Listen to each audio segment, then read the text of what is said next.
Le 27 octobre 2021, la Confédération des syndicats des régies financières et d'administration assimilées a fait une déclaration de presse à l'immeuble Arambo dans l'optique de faire premièrement le point sur les négociations entamées avec le ministre du Budget et des Comptes publics.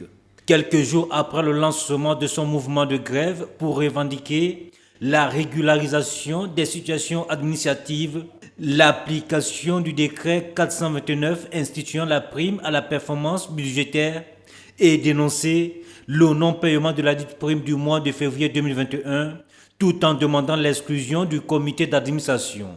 Carlos Roberto Otunga, porte-parole de la COSIREFA.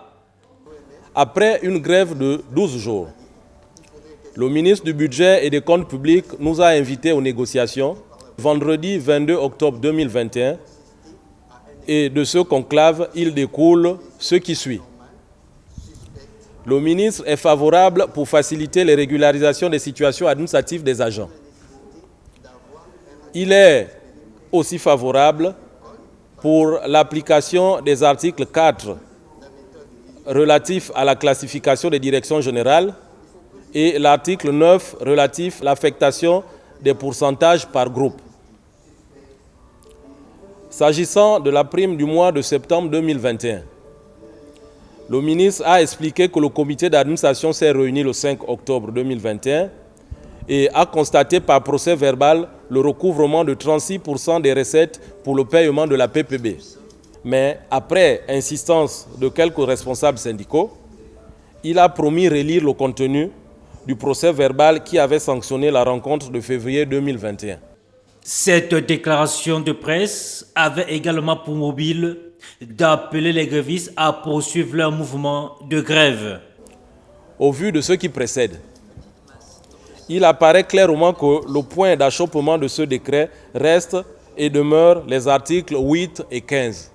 Ainsi, la COSIREFA continue sa grève en respectant le service minimum et les mesures barrières jusqu'au paiement des 64% du mois de septembre 2021 et la prime du mois de février 2021. Aussi, sollicite-t-elle l'intervention de Madame le Premier ministre, chef du gouvernement, pour l'accalmie sociale et le dénouement heureux de cette crise au sein des régies financières et des administrations assimilées. La Confédération des syndicats des régies financières a décidé de mettre la pression sur le gouvernement pour obtenir gain de cause quant à leurs revendications. Sur ce, un sitting sera organisé à la primature dans les tout prochains jours. Par ailleurs, la COSIREFA invite sa base à être vigilante et à se tenir prête pour le sitting qu'elle organisera la semaine prochaine à la primature.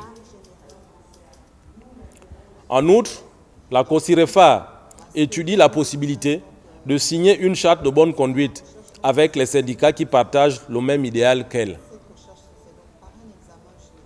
Enfin, la COSIREFA reste disposée à discuter avec les membres du gouvernement pour trouver des solutions. Rappelons qu'en 2020, les grèves à répétition des agents des régies financières avaient coûté près de 200 milliards de francs CFA à l'État en 5 mois. Vivement que les revendications de ces agents, que l'on pensait être les enfants gâtés de la République gabonaise, puissent trouver satisfaction au risque de voir abîmer les ressources du pays dans un contexte où l'économie gabonaise tâtonne à cause de la crise sanitaire due à la Covid-19.